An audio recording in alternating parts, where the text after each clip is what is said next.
Happy holidays, guys. Welcome back to Hashtag AskGSM here today for December 26, 2016, episode 161, I believe, here today. I hope you guys had a very Merry Christmas yesterday. I know I did. First and foremost, big thanks to Blue Eye to Soda and my brother Jason for joining me here last week, our first guest here on the show in many, many months, for talking about Roadblock, Raw, the feature of WWE, all that other kind of stuff, for a great hour-and-a-half long episode. So if you haven't already checked it out, please do so. Episode 160 from last week. If you couldn't already tell, I'm a bit congested. I've been coughing for like the past week, and that's why my voice was like almost completely shot by the end of last week's video. I'm sure this week will be no different. I'm hoping to be 100% by the end of 2016 going into 2017. But speaking of Jason, him and I are going to Madison Square Garden tonight, my first ever wrestling show in MSG for a SmackDown Live house show. So I'm hoping to get this episode up before we leave in the next couple hours. But it's going to be a blast. I mean, SmackDown is in my opinion, the A show right now in terms of quality, consistency, great storylines, matches, so on and so forth. So I'm looking forward to a great show, seeing AJ, seeing his first match back in over almost 3 months, I think, since No Mercy back in October. So it's been almost 3 months before he returns to SmackDown on Tuesday. Should be a great time. Got that as a Christmas gift. Looking forward to it tonight with Jason. Probably talk all about it in the coming days on Wrestle Rant Radio here on the channel. I'll upload some videos if I can take some. So anyway, guys, let's get right to your questions. If you want to send in a question, be sure to tweet me on the Twitter machine at WrestleRant with the hashtag AskGSM. Find me on Facebook at facebook.com/Graham.GSM.Matthews. Leave a comment on the post I usually put up on Sunday nights or on the wall itself. And last but not least, you can scroll right down below, leave a question in the comment section. I'll be sure to include it in next week's edition. So let's get started here. Elena the Y. What's with WWE acting like Sami Zayn is a helpless child? He's a veteran who takes Kevin Owens to the limit plenty of times, but just because Strowman is so big, Zayn can't take a few clubbering forearms. I don't know what it is. That's just a reminder of WWE's perspective of small guys. I guess. I mean, Zayn has always been the ultimate underdog, so it doesn't really bother me that. I mean, the fact that when you really do think about it like that, to the point where, like as you said, he has taken Kevin Owens to the limit many times. And Kevin Owens is a bigger guy, not quite as big as, Braun Strowman, obviously. And he's beaten Kevin Owens a few times before, the current Universal Champion, might I add. Yet he's such a helpless child. I mean, I don't mind the dynamic with Strowman Zayn because it is that ultimate underdog feel, and I don't mind that whatsoever. What I can kind of relate to what you're saying with what Mick Foley's doing with Sami Zayn, kind of treating him like he's completely incompetent, that's a bit too much. In the whole, like, oh, I gotta throw in the towel, like, he's gonna be fucking fine. He's not a child. He's not James Ellsworth here. It's Sami Zayn of all people. He might be smaller physically, but he's got way more experience than Strowman has ever had, times 10. So, I don't really agree with that, but I don't really mind the big man, small man, David versus Goliath dynamic, just because that's the way that Sami Zayn largely does his feuds, in terms of, David versus Goliath, and he's way bigger than me. I'm the ultimate underdog, that kind of thing. Their second question, as good as Jericho is he the king of good but not great matches? The match with Rollins and Roadblock was fine, if ultimately a glorified Raw bout. The Roman AJ matches were more exciting than any of the Jericho AJ matches. Does anyone remember the CM Punk matches? I gotta disagree. Jericho has had a lot of great matches over the course of his career, especially in recent years. You would think that, he's been aging, he doesn't have as many good matches in him. That's not really that true. I gotta disagree there. He's had a lot. I thought the matches with AJ were really good. I mean, I really enjoyed the WrestleMania match. I could see why people did not. A lot of people didn't really like that match. They had a couple good matches. That Fastlane, that was great. The SmackDown one I thought was great. That was a great match. That was probably the best of the bunch.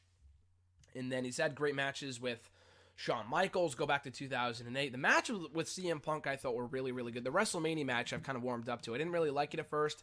I've warmed up to it. I really liked that match. The Extreme Rules match with Punk was also amazing. I really, really, really enjoyed that. Definitely a top 10 match of 2012 in my opinion. Those matches were great. He's had a couple good matches on Raw and NXT with Daniel Bryan. I mean, that's Daniel Bryan, but you know what I mean. I'm just kind of going back in the last couple of years. The Bray Wyatt matches, I will agree, were kind of good, but not great, just because that feud never really fulfilled its full potential, in my opinion. No, I can't say, though, that he's the king of good but not great matches. I thought the AJ matches, at least some of them, were really, really great. Were really, really good, if not great, especially the SmackDown one. The Shawn Michaels match, the CM Punk match. I mean, it really depends on how he's used. I mean, I thought the Seth Rollins match was really entertaining. I thought that was a great match in my opinion, but that's just me. He's had great matches on Raw with Cesaro in recent months. Neville, Sami Zayn, I thought that match was good at a Clash of Champions. Also, the matches they've had on Raw and SmackDown. So, no, I mean, I can't really agree with you there in that I think he really has had some great matches in him over the past couple of months, if not years. So, I mean, that's your opinion, but whatever. Your next question, Banks versus Charlotte was good because they're almost always good, but I can't help but think they're not suited for Iron Man matches. I rarely get into Iron Man matches because they're almost always slow and tedious until the last quarter. Then again, maybe it's just fatigue from this feud. Is it fair to be burned out by a rivalry to the point of being desensitized to the matches themselves? Absolutely. I mean, when you see a match so many times, you are absolutely desensitized to the matches that they have. I mean, it depends how compelling the feud is. Banks and Charlotte, to me, it's shocking.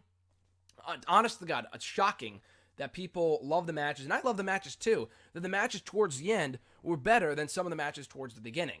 I enjoyed the Hell in a Cell match, but then again, I thought the matches they had on Raw, the Falls Count Anywhere match, the Iron Woman match, were a lot better than the Hell in a Cell match. So the matches kind of got better as they went along. But that being said, I really felt like the feud itself was really not that compelling. Charlotte won on pay-per-view, Sasha won on Raw. What's really unpredictable about that? It was the same thing pretty much every week. The promos weren't really that great. They had a handful of good promos. I mean, in terms of mic work. The video packages were great, obviously. But they didn't really have any, like, oh my god, that promo was blow away. Sasha really, as a babyface, is not a great mic worker. Charlotte's has come around to be pretty great in recent months. But yeah, I mean, absolutely. I mean, if they do the same spots, you can absolutely be desensitized to the matches that you're seeing. I mean, look at Ziggler and Rusev. They had good matches during the course of their feud, but they feuded for so fucking long that I was like, I don't really care anymore, you know? With Charlotte and Banks, it's a lot of the same thing. I mean, I like Iron Man matches. I can't really say... You do make a great point in that in most cases they are kind of boring up until the last maybe 15 minutes or so, but not in every match. I mean, Bayley and Banks had the same period of time with 30 minutes, and I thought they had a great Iron Woman match. One of the best bouts of 2015, in my opinion, last year, NXT TakeOver respect. And then even Cena and Orton, who've had a million matches in the past, had a great goddamn Iron Man match back in 2009, and their matches usually are not that great. They are, to go back to your Jericho thing, good but not great matches more often than not. I thought that was a great match. The Iron Man match from Bragging Rights 2009. So, yeah, there absolutely can come a point where a feud goes on for so long that the matches themselves are, as you said, you're just kind of desensitized to them just because they're doing the same spots, telling the same story. And I do not blame you at all in feeling that way towards Banks and Charlotte. Prince5835, with Titantrons being gone, what did you think of the more modern-day Titantrons they had for the newer wrestlers? I always thought the Titantrons looked like generic PowerPoint slideshows. No, I agree. I mean, I felt like they kind of lack creativity, and they still do Titantrons, by the way. They air them at on the scoreboard. If you're in a basketball arena, ice hockey arena, whatever, where the scoreboard would be at the top of the arena, that's where they play the Titantrons. And you might see it when they do the entrances and they zoom out and you can see it. Other than that, they don't do it now just because they have the horizontal stage, which is cool, but like Jason, like many others, I enjoy the more old school Titantrons. But yeah, towards the end, they were like PowerPoint slideshows. I mean, I don't know if they've really updated AJ since he came to WWE, but it would say AJ, I am phenomenal, blah, blah, blah, and not really show highlights of his matches. There was a point when Titantrons would last for 30, 40 seconds before they would repeat themselves. Not really anymore. They would just show the name, maybe a slogan. I know Roman Reigns is like that. They'll show his name, slogan, maybe his finisher a few times, and that's about it.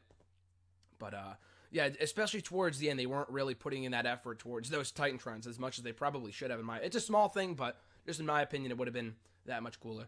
His second question, how come only a few wrestlers nowadays have specific lighting in their entrance? Because it's the same thing for pyro. I mean, pyro costs money. I'm sure lighting does too.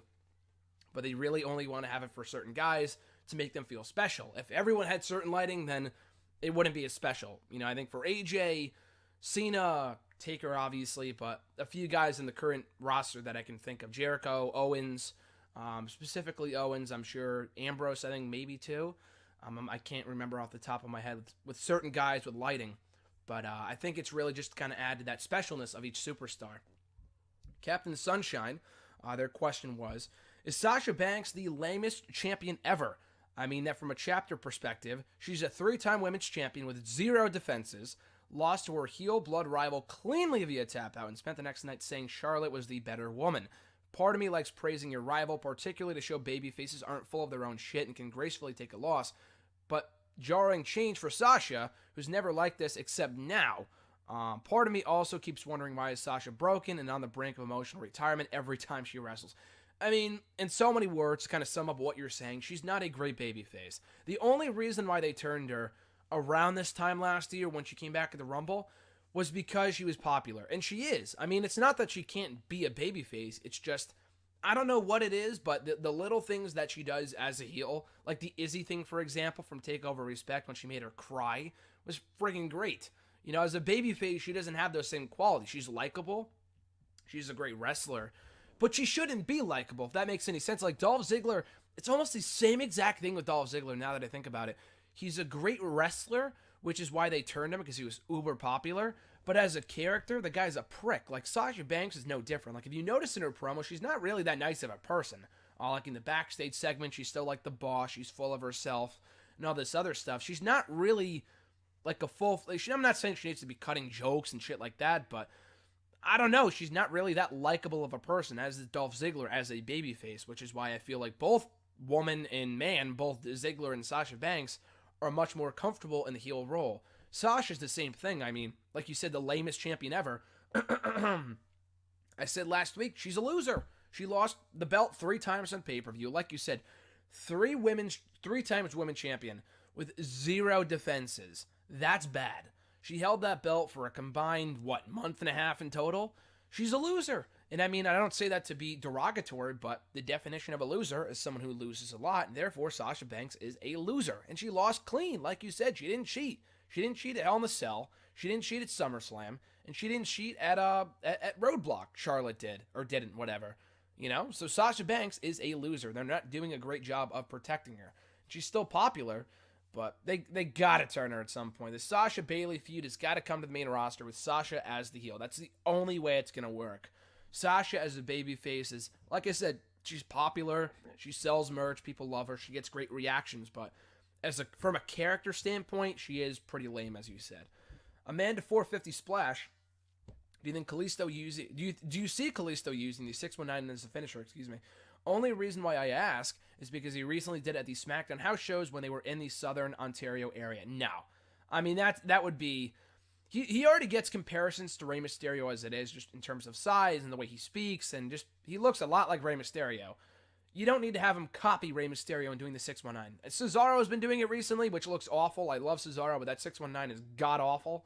Kalisto, I'm sure he can pull it off, but that's a Rey Mysterio thing. No one else has done that before as a regular signature move.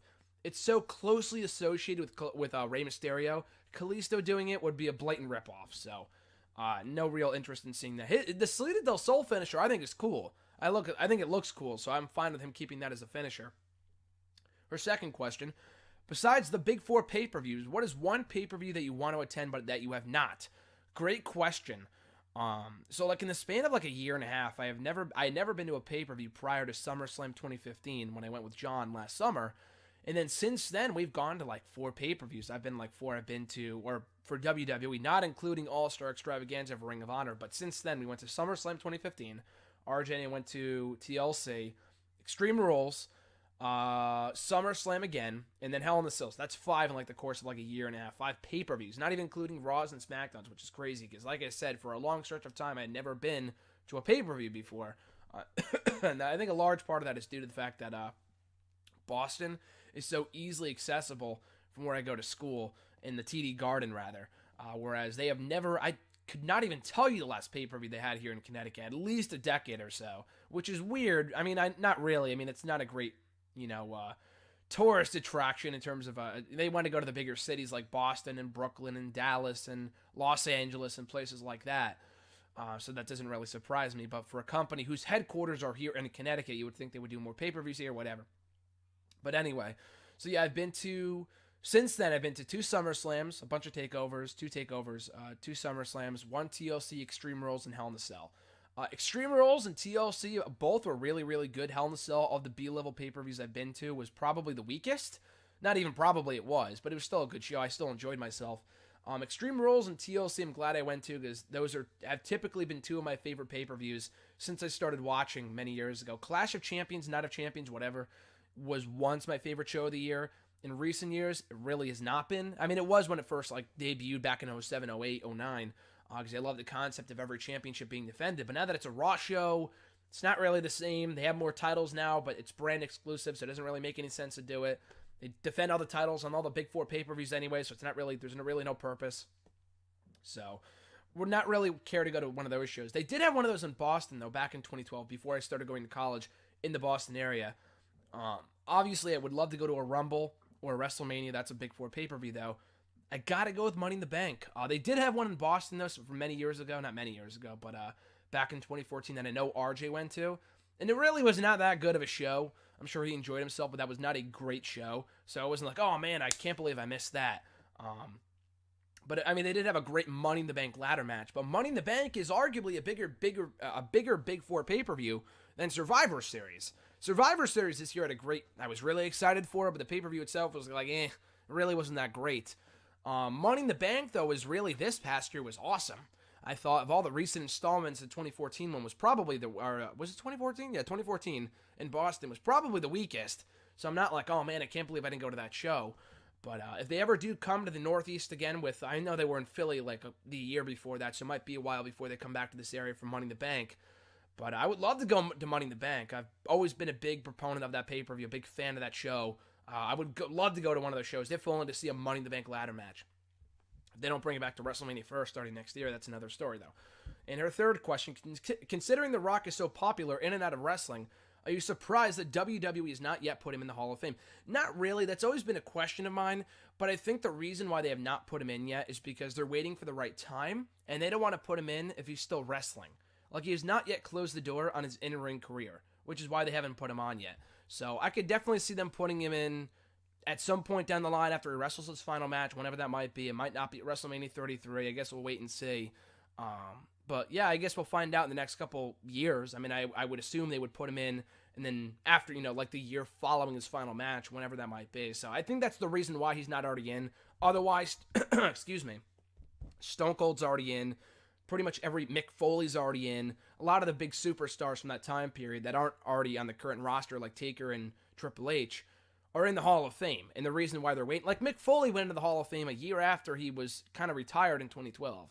Stone Cold went in 2009. I mean, I know that there have been rumors for years that he might continue to wrestle, but that was really kind of the end. He was never really as seriously considering it as much as he was in 04, 05, 06. So that's probably why. Next question comes from, I think these come from Emmanuel A. Yeah. Speaking of Money in the Bank, his question was, I recently rewatched the Money in the Bank 2011 pay-per-view, one of my favorite pay-per-views of all time, personally. An event I attended, and also attending the SmackDown this Tuesday in Chicago, shameless plug. Have a good time. And develop some new thoughts. Have the 2011 Money in the Bank participants not aged well? At least half of the guys are either past their prime. Rey Mysterio, Kane fell off the face of the earth. Justin Gabriel, Evan Bourne, Alex Riley, or stuck in mid-card purgatory. Cody Rhodes, Wade Barrett. I mean, a lot of those guys from the 2011 mid-card scene, because 90% of the roster right now on the current rosters on Raw and SmackDown come from NXT. They don't come from, they haven't been around for 5-6 years. And a lot of the guys that have been, like Jack Swagger, even Dolph Ziggler, R-Truth, guys like that were in Money in the Bank ladder matches years ago, feel like damaged goods. There's no real way I'm going to take these guys seriously ever again as a Money in the Bank threat, let alone a serious threat to anything. Because they've been around for so long, and they have that stench of that old era. If we really are in a new era, those guys represent the old guard, not the Triple H's and the Takers who have been around for 20 fucking years. I'm talking about the old guard from the quote-unquote the PG era, from 08 to 2011. One of my favorite time periods, 08 and in 2011, as a fan, even though those respective years weren't great on the whole, they're my favorite. Different, that's two totally different things. But anyway, so they represent that time period of things that, Kofi Kingston's another guy, but he's kind of an exemption just because the New Day feels, they're kind of stale now, but they're a newer act from the past 2 years, and that's really how Kofi Kingston felt rejuvenated. If he was not doing the New Day stuff, if he was on his own again, he would have been, I don't know if he would have been gone, but he would have felt a lot more stale than he currently does. So, I mean, that really kind of saved his career from that perspective. But yeah, I mean, it doesn't really surprise me. A lot of those guys, if you watch back that pay-per-view, that not only competed on that pay-per-view, but that just, especially in those ladder matches, are not currently in the company or fell off the face of the earth just because a lot of those guys are either gone or they just, I don't know, they just didn't need them or whatever. I mean, they represent that old guard. So anyway, next question of his comes from, where does the core rank in stables you forgot existed lists? Because by God, you know that spot in multi-man matches where two or more wrestlers partner up and then turn on each other. I can't recall a more tepid reaction or reception for that spot than the core reunion / breakup. The core was awful. There is no way around it. For as much as they botched the Nexus, I don't know why they continue to bring back the Nexus as the new Nexus was one thing, and Punk as a leader was at least something new. It was cool. To bring in the core, and I know why they spelled it with 2 R's. It was first of all a dumb name, and they called it that way because it was going to be the core of the Nexus. But then I guess Heath Slater, the story, as the story goes, which I presume is true from what Wade Barrett says, Heath Slater went to go get it trademarked, and he spelled core wrong with 2 R's. And that's why it was spelled Coorre. Stupid. So anyway, the course sucked. It did not last long. It lasted maybe all of 4 or 5 months, 6 months at most. But yeah, it was really a waste. I mean, it was really only a vehicle to get over Ezekiel Jackson, which was also kind of a fail if you think about it. Yes, he became Intercontinental Champion, but after he dropped the belt, he really fell off the face of the earth, as you said in your previous question. Slater is surprisingly still there out of all 4 guys. Gabriel's gone. Barrett's gone, as they should be. They weren't doing anything at the time of their departures anyway. So they might have just left. But yeah, the course sucked. I mean, I obviously remember that because I just remember a lot of that stuff from that year, unfortunately. But, you know, just the core was just a terrible idea from the get-go. They were going to have 2 stables, one on Raw, one on SmackDown, but they lost pretty much every single fucking week. Every single week these guys lost. So, of course, no one gave a shit when they split up because they were losers. They were no threat whatsoever. They maybe won like 1 or 2 matches at the get-go from the start, and that was it. It was all over from there. So, yeah, the core, for a lot of people, just does not even exist because they've erased it from their minds. His next question, Mark Henry's Hall of Pain run was pretty inspirational when you think about it. Here's a guy with an otherwise underwhelming 15-year career of sex storylines, lukewarm pushes, and terrible conditioning until finally, miraculously, having the best 6 months of his life in late 2011. Do you think guys like Zack Ryder think of that stuff to remind themselves why they should keep going? You know what? That's a great point. For them to look at a guy like Mark Henry, who has had such really amazing longevity, celebrating 20 years in WWE, celebrating 20 years in the company this past year, which is pretty incredible for a guy that was really, honestly, never really that good. Obviously, the World's Strongest Man thing was his shtick, but as a wrestler, he was never really that good. You can't really pinpoint, oh my God, what a great Mark Henry match. And you can kind of say the same thing for Kane. I've said that before, too. You can never really pinpoint a great Kane match either. But at the same time, Kane is such a storied character. It's hard to say that he's not one of the greatest characters in WWE history, if not the greatest character in WWE history, along with The Undertaker. With Mark Henry, he really didn't have much of a character. He was just kind of a body and a big guy that Vince brought in because he liked the big guys and Land of the Giants. But, I'm sure guys like that, like Zack Ryder, look at him like, oh man, if he can really resurrect his career, maybe I can too. But that was a different time. That wasn't when they were looking at 2011. If you look back at 2011 and the guys that were competing in the main event scene at that point, The Big Show, Mark Henry, R-Truth, and Christian, pretty much all 4 guys from the Attitude Era were on top at various points throughout 2011, in addition to the tired John Cena and Randy Orton. They were not really looking towards the future, by and large, in 2011, and other than like Daniel Bryan, CM Punk, and Del Rio. Most of the year was consisted of, other than Miz too, Big Show, Henry, Christian, and R-Truth on top. So they weren't really looking towards the future in 20... They were all great characters at one point or another, so I'm not saying they weren't. I'm not saying they were terrible. But going forward, though, it's really hard to imagine Zack Ryder becoming like a main event guy at a time where they're really focused on the product of NXT. And not only just young guys. I mean, Bobby Roode's like 40, and I could see him becoming world champion at some point. But he's a product of NXT at this point. Zack Ryder is not. In his last question... remember that time that CM Punk was practically a god to everyone? I'll admit I'm in that camp that's been desensitized towards the guy. I used to be a hardcore mark for Punk during the SES stuff. Then the pipe bomb made him a savior. Then the next 5 years happened. The UFC debut got delayed and delayed until finally happening. Now it's just repetitive to hear what he's been saying about the WWE, and if he's ever returning, it's just tired. I can't blame you there. I mean, I'm still a huge Punk fan. There's a lot of guys. I mean, the thing is, Punk gets a lot of hate from the wrestling world, IWC, whatever you want to call us fans, whatever. Like nowadays for quitting and for being a failure in the UFC, all this other shit. And that's really, it's not a new thing though. And not even after he left was it a new thing. People had been hating on Punk for years after just practically praising the guy treating the guy like a god, as you said, back in 2011. There were a lot of people that jumped off that bandwagon because as soon as he became popular, a lot of the guys who loved him during the SES stuff, even prior to the pipe bomb stuff, such as myself, just jumped off the bandwagon because he became a babyface. He became a quote-unquote a corporate guy, even though he never really did. Even though he became like the main event guy, a lot of people just did not like him. In terms of internet fans and stuff like that. I remember a time when, before he went heel, like in early 2012, people were like, oh, they need to turn him. He sucks as the face. The guy's grown old. He's stale. He's tiresome. Why isn't he as edgy as he once was? So the hate on CM Punk is not a new thing at all. This is not a new, fashion hate on CM Punk. It's not the new in thing. This has been happening for years. And if you don't like the guy, you don't like the guy. I'm not going to change your mind. It's really all subjective. But yeah, during 2011, there were really few Punk haters when he came up during the whole summer of Punk. And once that ran its course, people really kind of jumped off the bandwagon. Jeremy B, moving into the Facebook questions here.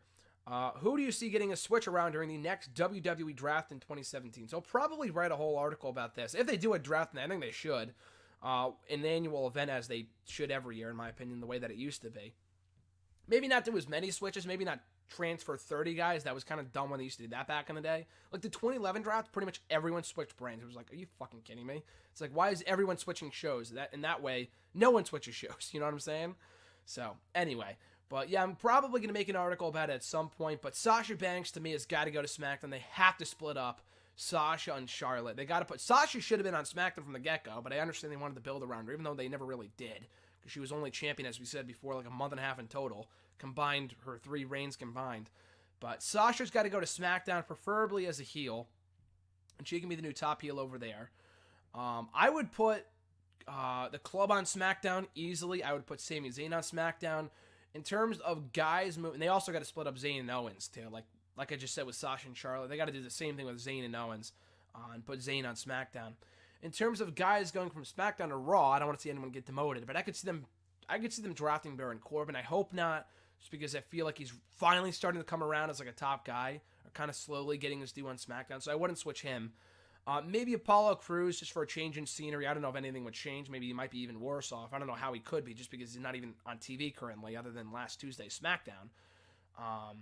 I would move, let's see, I don't know, maybe the Usos, or I don't know, I like the Usos on SmackDown. Same thing with American Alpha. Maybe Heath Slater, I like Rhino. I'm not really sure. I'm trying to think of people who could move. Ziggler's got to go to Raw. Ziggler, they got to split up Miz and Ziggler, move him to Raw, maybe move Alexa Bliss. I think she might be ready for like prime time on Raw. That'd be pretty cool to see her on Raw. Alexa Bliss, Dolph Ziggler.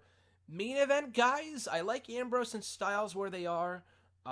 Maybe Orton, maybe I think Wyatt's fine where he is too. Like I said, maybe Baron Corbin, and maybe Randy Orton too. I think they could get. I think Randy Orton's finally. I think a lot of the guys on SmackDown are finally being used the way they should have been years ago. But those are a few of the switches that I would do. Zach P. also from Facebook. Being that Kofi is no longer the Jamaican gimmick, that he no longer has the Jamaican gimmick, do you think the WWE should change his name? Should change the name of his Trouble in Paradise finisher? If so, what would you personally call it? I mean, he's been using it for 8 years. He doesn't, like you said, need to change the finisher, just the name. But he's been calling it the Trouble in Paradise for 8 years. It really, I don't think it really matters at this point. It's not racist. It's not stereotypical. It is. Trouble in Paradise. It's a dumb name for a dumb gimmick, but at this point, it's really kind of embedded with who he is. That there's really no point in changing it. And if he does, it's not really going to catch on because everyone's always going to know it as Trouble in Paradise. He's been doing it for almost 8-9 years at this point. So now there's really no purpose in changing the name of the move if people know it as the Trouble in Paradise. I mean, if they changed it, whatever. I just really don't care either way.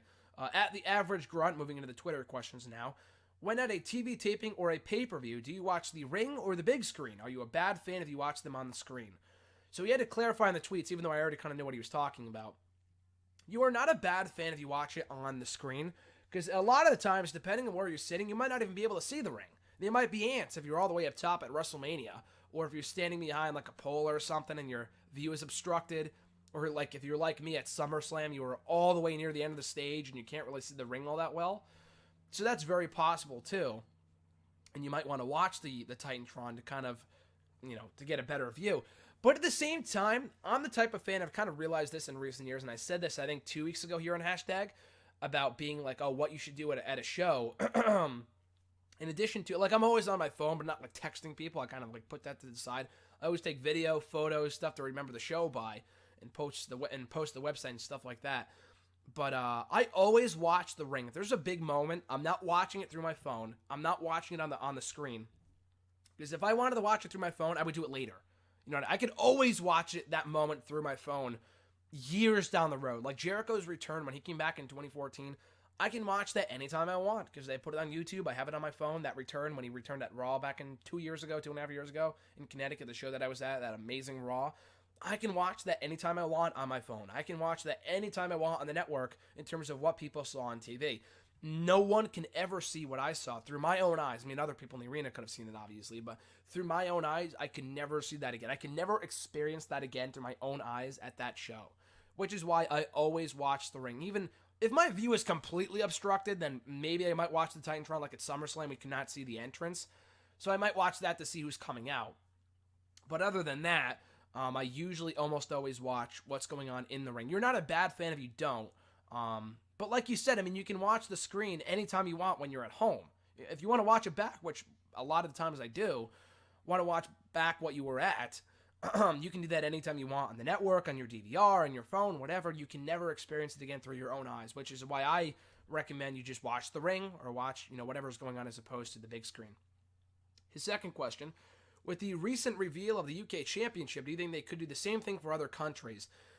Could they maybe? Should they? No. The only reason why they're doing it for the United Kingdom, and I know you're from Canada, which is why you use that as an example in your second tweet, and I understand why you would do that, but no, just because the only reason why they're doing this show is because the UK wrestling scene right now is so hot, it's so popular, and they really want to capitalize off that, so that's the only reason why they're doing it. I mean, Japanese wrestling is great too. Canada wrestling is like the same thing as U.S. wrestling for the most part. So they're not going to do it for other countries, nor should they. Less is more. You don't need to do it all around the world. And wrestling in the UK right now is hotter than it's ever been, which is why they're doing it. So that's the only reason why they're doing it there as opposed to in Canada or Japan or Mexico. There's really no purpose in doing it in other countries just because it might fail because the UK scene is significantly hotter. The wrestling scene there is significantly hotter there than it is anywhere else in the world currently. And his last question, do you find it difficult to focus on matches at taping/pay-per-views? Example, looking around, talking with people, etc. It depends on the match. Like we were at Hell in a Cell, RJ and I didn't really pay too much attention like Kendrick and Perkins just because it was a good match, but who gave a shit, honestly. I do try to pay as much attention as I can. Like, if I need to text someone, I'll do it during, like, a dead match or a commercial or something if it's a Raw. Or if a pay-per-view, if it's, like, a dead spot or something, there's nothing going on. Otherwise, if it's a great match, like Styles Cena, I'll, like, look over to John, like, oh, my God, this match is amazing. Other than that, I won't I won't really talk to people during matches that I'm at shows, for the most part. Even also not to bother people around me. But, I mean, again, it depends on who you are. I know you went at the average grunt to a lot of the shows, Survivor Series weekend in Canada. For me, I was at all the shows, SummerSlam weekend in Brooklyn. But, I mean, just, it depends on who you are. For me, like, I try to pay attention to the match as much as I can just because, like I said, I mean, if it's like a 7-hour show like SummerSlam was, it's hard to pay attention for 7 straight fucking hours. But other than that, I mean, like I said, you can watch it anytime you want on the network, on TV, on your DVR, whatever. You can never experience that same show again through your own eyes at that show, which is why I try to pay attention to everything. Not that I have like FOMO or anything, but I don't like to miss out on anything that's happening. If I'm on my phone, I miss something like, oh shit, I missed that. I don't want that to happen. So I'm never, not that I would be on my phone anyway, but you know what I mean. So yeah, for me, I don't really find it difficult. I don't really find it difficult to pay attention at all at pay-per-views, tapings. There's just so much going on. I mean, I'm looking around, but I try to get there early enough where I could do that before the show starts. I kind of get a feel of the arena, who's there, see where people are coming out and stuff like that. Other than that, I pretty much pay full attention to the matches. But like I said, it really depends on who you are. At RJ_Marceau, my brother RJ, his question was, who will break out in 2017 on NXT or the main roster, as well as flounder? It's really hard to say who's going to flounder. You don't know how this person he's going to fail, whatever. I mean, Finn Balor never really got a fair shake as he got hurt, but I think 2017 will be the year. Well, he'll be a main eventer pretty much all year. So I see Finn Balor being 2017 being his year. So Finn Balor should do really well next year in terms of other people. I could see the New Day kind of floundering if they continue along the same path where they don't evolve as characters. I could see them floundering. Hopefully Enzo and Cass do better. They can do better with them and they don't frickin' flounder, because right now they're just as cold as ice. Same thing with Rusev. I hope the club moves over to SmackDown. If they don't, they will continue to flounder. It's not really someone who's flourishing now will flounder in 2017. It's really more the fact of people that will continue to flounder is what I'm worried about, like Apollo Crews. But who will do well, who will break out, so to speak. I think next year might be a big year for Bayley. Definitely, Bayley will have a big year next year. I think I see her winning gold at some point in 2017.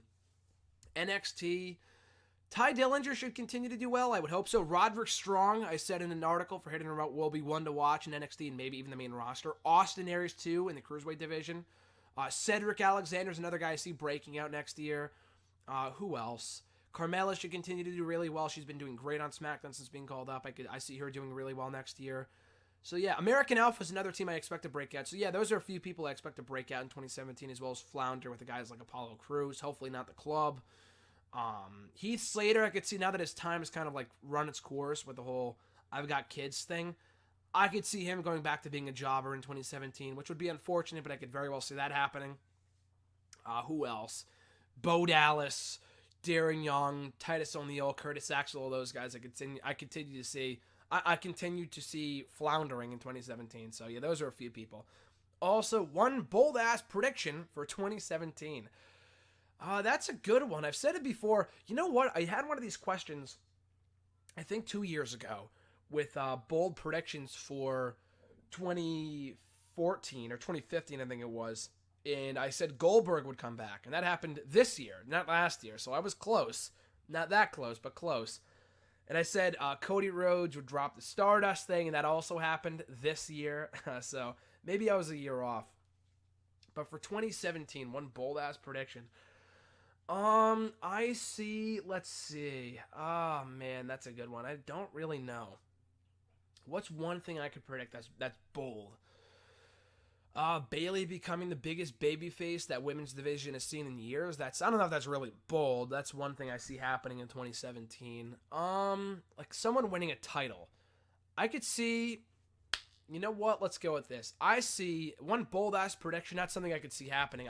Not that I can't see happening, but not one thing I think will happen. Let's put it that way. In 2017, bold prediction, Samoa Joe as World Heavyweight Champion. As either Universal Champion or WWE Champion. That, I think, is a bold prediction, just because he's been doing well in NXT. He might do well in the main roster, but becoming a World Champion is a whole other thing. So, yeah, I could see Samoa Joe. That's my bold prediction. Samoa Joe becoming a World Champion in 2017. And also, I don't know if that's bold, Ty Dillinger making the main roster. Maybe Roderick Strong making the main roster might be bold. Or Shinsuke Nakamura being in a top match at WrestleMania might be bold. I don't see that happening just because he's still in NXT and he might be for a while. Roman Reigns going heel, I don't know if that's really bold. Or John Cena going heel, I don't know if that's really bold. Yeah, I can't really say. But yeah, I'll say Samoa Joe is my boldest prediction for 2017. Samoa Joe becoming a world champion next year. At the 123 Eggs, got a couple questions here. Is it still possible for Dolph Ziggler to be world champion again? I mean, anything's possible. Is it likely? No. Not really. I mean, if they were going to put the belt on him, they would have done it at SummerSlam. When they would have had him beat Ambrose. That, in retrospect, they said it before the match happened. I didn't want to believe it, that he was only a filler opponent for Ambrose. And really, it was. That was really a filler feud, which is what SummerSlam should not be about, and being a placeholder program. But it essentially was. The match was a total disappointment. The feud was great. But once it was over, Miz was back to being a mid-card guy, and he is now. I mean, after losing to Miz, he's still a loser. So he's another guy I see leaving. I don't know if that's really all that bold, but I've said before, someone asked me a couple weeks ago, one person I expect to leave WWE in 2017, Dolph Ziggler, I expect to leave next year. Or Cesaro becoming a world champion, I guess would be another bold prediction now that I think about it, to go back to RJ's question for a moment. But yeah, is it possible for Dolph Ziggler to win a world title before he leaves? Yeah, it's always possible. Will it happen? Probably not. I see Miz becoming, that's another bold prediction, I guess, too, becoming another world champion, winning a second world title in 2017 before Dolph Ziggler. Like I said, if they wanted to push him as a main event guy, they would have fucking done it already. The guys haven't had how many shots at the world title scene in the past 3-4 years? They could have put the belt back on him in 2013. They could have done it after he got hot again in late 2014, after putting the Authority out of business, but they made him a mid-card guy again. They could have done it this past year, and they didn't do it then, so, I mean, he has a world title match on Tuesday. Maybe he wins the belt. I would be shocked. But no, I don't think it's possible for Ziggler to become more. I mean, again, it's possible, but is it likely? Not really, no. His second question, would you watch an abysmal train wreck of a show over a boring chiller of a show? That's a great question. I would watch the train wreck of a show. At least there's something to talk about, complain about. With a boring show, there's nothing to talk about, and you just feel like you wasted your time. You're going to feel like you wasted your time either way. But at least with a bad show, with bad shows, the best part about bad shows is that you can make fun of them on Twitter and whatnot. And the things that people share about their shows is hilarious. So the bad shows are good for something. The boring shows, if there's nothing going on, there's nothing to criticize, it's just fucking boring. So yeah, I would take a train wreck of a show over a boring chore of a show, as you said. At Scarlet One, I think we'll finish off with her questions here. Yep. We'll finish off with her questions. First one being, I like this question a lot. Rank the following in terms of who can still reach main event status: Zack Ryder, Dolph Ziggler, Cesaro, Kofi Kingston. So I like this question, but it's really kind of a no-brainer for me. I just said this, but people might rank Ziggler over Cesaro in terms of winning a world title someday. Cesaro's another guy, as you can argue. You could take my same exact argument from Ziggler, take my same exact argument for Ziggler, and apply it to Cesaro in terms of, if they wanted to make him a main event guy, they would have done so already. But at least with Cesaro, people are still very much behind him. With the brand split, it's possible if they move him over to SmackDown next year, which I would love, which I really hope they do, and they make him a main event level guy. The matches he could have with AJ would be fucking incredible. Ambrose, those kind of guys would be great. So, yeah, no, I think Cesaro is probably, out of those four guys, the likeliest to become world champion or reach main event status. Ziggler, they can put in that spot every once in a while, and he's not really a threat. But he's not really a threat to the world title, but he's been there before where he can have good matches with Ambrose, AJ, whoever, but he's not going to win the belt. So in terms of becoming a world champion, I would rank Cesaro over Ziggler any day of the week. So Cesaro, Ziggler, Kingston's another guy that if they wanted to make him world champion, they would have done so already. So I rank him third. Ryder, no chance. He was never a world champion. The guy was great 5 years ago. He still is really good. I'm really good. I'm still a big Ryder fan, obviously. Still a broski, but even 5 years ago when his popularity hit its peak, he was not world champion material. He's a great wrestler, but he's not that good of a wrestler to the point where even if he ditched the goofy gimmick, he would be world champion status, in my opinion. So, yeah, Cesaro, Ziggler, Kingston, then Ryder. Second question. Have you heard of Hardcore Holly's 2013 autobiography, The Hardcore Truth? Yes, I've heard about it. I know Solomonster did an interview with him about it. Check it out. Great interview. I know he did a whole book review about it. So I've heard of the book. I've never read it. I'm a big autobiography guy, wrestling autobiography guy. I don't have much time to read nowadays, unfortunately, due to how busy I am. But just due to how busy I am just with a lot of other stuff. But when I do get the chance, I do read like Jericho's books, Hogan's book I just recently read. That was a great one. I finished that about a year ago, so not really recently, but Brian's is also really good. I'm in the middle of reading that currently, but yeah, so I've heard of the book. I have not yet read it, so hopefully at some point, because I have heard it's really, really good. Next question. Do you ever watch those late 90s Raws or WCW Nitros where commentary can't stop talking about what Austin/the NWO is doing? That's pretty funny. No. I mean, I think I've watched one 90s Raw with John, maybe a year or two ago. And we just had to turn it off. I could not care less about what was going on. There was just so much Austin, so much McMahon. And Jason will tell you, it's not just me saying that, oh, I didn't live through it, so therefore I hate it. I don't hate the Attitude Era. I just don't like those Raws because the wrestling sucks. And I know it's the stories, the characters that make it fun, but even those are really tired and I don't know, I'm just not a fan. Even Jason, who lived through that shit, said I was not a fan because I got to a point, like with the Authority, I was sick of seeing McMahon and Austin on my TV every single fucking week. So, yeah, no, I watched 2 or 3 Nitros, the first 2 or 3 episodes, but that was pre-NWO, so not really. But yeah, John and I watched one Raw from like the Attitude Era a couple years back, and I could not bear it. I'm just not a fan of those Raws just because there's just so much shit going on to follow, and I'm just not a fan. So yeah, I've seen them, just not really a fan. And that's going off of one Raw, by the way. That's just one Raw, so I might be wrong, but even then, I would not watch like a whole... I mean, I might at some point just to say I watched them and reviewed them, but other than that, I would not voluntarily go out of my way to watch those Raws, like at least anytime soon, just because to me they were not remotely entertaining. And next question of theirs, did the last second tap out from Sasha Banks at Roadblock end of the line make her look weak/stupid? Yes, it did. That was so fucking dumb. To have her tap out with 2 seconds left. And it's not like she didn't know when the clock was going to run out. She was looking right at the clock. And she could have held on for another 2 more... excuse me. I'm so congested. She couldn't have held on for another 2 more seconds. That was so dumb. That was so stupid. So... yeah, that made her look like an idiot. I mean, she's already a loser from losing her belt on pay-per-view 3 times, but to make her look dumb was a whole other thing. And have her tap out with 2 seconds left was probably the dumbest thing I saw in that entire show last week. That was just stupid. What's one thing that you would like to see happen in 2017? So not really a prediction, just kind of one thing I want to see happen. You said the first thing I would like to see happen. Okay. So with that being said... the first thing I want to see happen next year, move 205 Live before SmackDown. That should have happened from the get-go. Why they haven't done it yet, I don't know. You could still call it 205 Live if you want. You can make it a live show. I don't really think it makes a difference. It's an hour-long show. It's not Raw. It's not SmackDown. It's not a must-see show. It's a good show, but it's not like, oh my god, if it's not live, it's not going to be good. It doesn't matter. The Cruiserweight Classic wasn't live up until the finale, and that was the best show all year. In addition to SmackDown, the best WWE Network show all year. So, yeah, I would definitely move 205. That would be the first thing I would do on January 1st, is move 205 Live before SmackDown. You can air it live there. You can air it on Wednesdays. I would move it to Wednesdays just so we don't have a fucking 4-hour block of wrestling on Tuesdays. But that's what I would do. I would start taping it before SmackDown so people aren't leaving the arena halfway through the show after SmackDown's over. And then air it on Tuesdays or air it before SmackDown, whatever they want to do. Just after SmackDown at 10 o'clock is a death slot. No one cares at that point, especially for people they don't really know. They're just going to leave. So yeah, that's the first thing I would do in 2017. And the final question here, kind of a fitting way to close out the final episode of Hashtag AskG7 2016, I would say.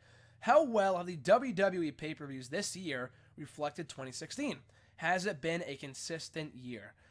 So let's look back, just quickly. We won't go in depth with each one, but Rumble, great. Fastlane, sucked. WrestleMania, not really that good at all. People will say it was awful. I don't know if I would go that far. I was entertained, but not a great show. Payback, great. Extreme Rules, great. Money in the Bank, great. Battleground, great. And then ever since SummerSlam, it's all really been downhill. SummerSlam I enjoyed because I was there. Have I watched pretty much anything back from that show other than Styles Cena? No, because it was a long show. It wasn't that great of a show. It was a decent show. It was not a great show. Backlash, great. Hell in the Cell, or no, what was next? Clash of Champions, whatever. No Mercy, great. Hell in the Cell was there, enjoyed it, not great though. It was an alright show. Survivor Series, TLC, awesome. And then Roadblock, not that great. So consistency, early on, like I always see that the spring pay-per-views are like traditionally really freaking good coming out of WrestleMania, regardless of whether WrestleMania is good or great or sucks or whatever, whether it's terrible, tremendous, whatever.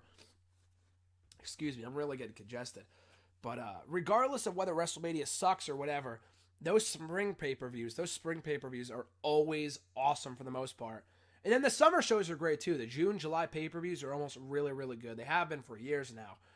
Not always. That hasn't always been the case, but at least in the past 3-4 years, the summer, spring pay-per-views have been fucking awesome.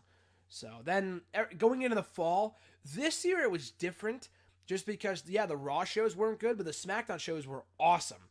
Backlash, No Mercy, and TLC were 3 of the best pay-per-views all year. So I got to go with that show.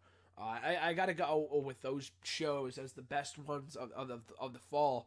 Excuse me again. Oh, jeez. Yeah, I'm really congested. But, yeah, so, yeah. No, consistency in terms of the pay-per-views, yeah. I mean, early on, not really. Like in the winter, not really. A great Rumble. Fastlane was whatever. WrestleMania was whatever. The spring, summer shows were pretty good to great. And then the winter, like the fall, the autumn, have been kind of inconsistent, but I think overall we've had some really damn good shows this year. And you also throw in the TakeOver specials, the Cruiserweight Classic shows, the finale, WWE Network specials, like the first Roadblock, which was also really, really good. A very underrated show in my opinion. Roadblock, the second one, End of the Line, was not that great. But anyway, so yeah, check it out when you can. Check out those shows when you can. Those were some great freaking shows, especially Battleground. In my opinion, was the best pay-per-view all year. But consistent in some ways more than others at some points, but not throughout the year. But 2016, and this is it, guys. This is the final show of 2016. So next week we start anew on, and I'll get to that in a second too. The big announcement I've said before here on the show in the past couple weeks. But yeah, no, I think with 2016 overall for WWE, not a tremendous year. Probably, it might be my new favorite year in wrestling, just because of all the great wrestling that we've had this year. I put up, cheap plug, my top 25 best WWE matches of 2016 this past week, actually just yesterday on Christmas, and those were all great matches. Like, it didn't go from good matches to great matches. Every single match on that list was great. There was not a bad match that I included. Or not even a good match. Like, every match on that list was great. Like, that's how much great wrestling we've had this year between Raw, SmackDown, the pay-per-views, NXT, Cruiserweight Classic. So, this year has been a tremendous year, if not one of the best of all time in terms of in-ring action. In terms of the product being hot, maybe not really that, but I enjoyed the brand split. I still think it's for the better in terms of giving people opportunities. And you can't say that, oh my god, the brand split or the show, the product was way better before the brand split. It really wasn't. If anything, it was worse off just because people are always constantly getting buried. And that's not that it's not the case today, but I think with the brand split, it allots, it gives people many more opportunities to break out as superstars. So we'll see how that pans out in 2017. Who else breaks out as certain superstars and so on and so forth. But I'm looking forward to it. You throw that in with the rebranded Cruiserweight division, which they have not done a great job with, but at certain points, like the Cruiserweight Classic this year will be forever remembered for, and the great wrestling we got from that. The rebranding of the women's division, women's wrestling in general this year has been fucking awesome from the start of the year to now. So I can't really complain about that. AJ being in WWE, AJ Styles, Shinsuke Nakamura, the returns of Shane McMahon, Goldberg, even Maurice being back, the rise of several superstars from Kevin Owens to AJ Styles to several others. So I've really enjoyed 2016. It hasn't been a great year for WWE, not really. No year in the past 10 years has been a great overall year for WWE, but it's been a very newsworthy year for WWE. Wrestling-wise, it's been a tremendous year. In terms of the product being hot, not really. Raw is just as boring now as it was at the start of the year. Nothing has really changed on that front. But SmackDown 2 really took 2016 by storm in terms of just producing great wrestling, storylines, feuds, giving more people opportunities, like The Miz, AJ, Becky Lynch, Alexa Bliss, Heath Slater, even Rhino, those guys that were pretty much damaged goods at one point were champions, as of a couple weeks ago, Bray Wyatt, now Randy Orton, so I think SmackDown has been really killing this year. So I've been really, really, really enjoying 2016. My new favorite year in wrestling over 2015, I would say so.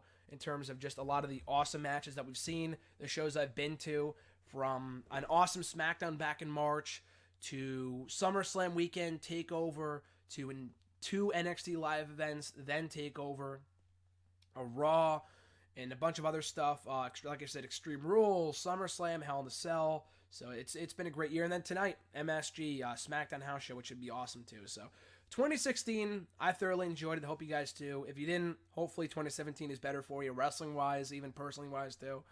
And yeah, that does it, guys. So first of all, before we close out, a couple different things here. That hashtag AskGSM is moving next week to Wednesdays. We will be doing the show on Wednesdays. So if the video is not up on Monday of next week, do not be surprised.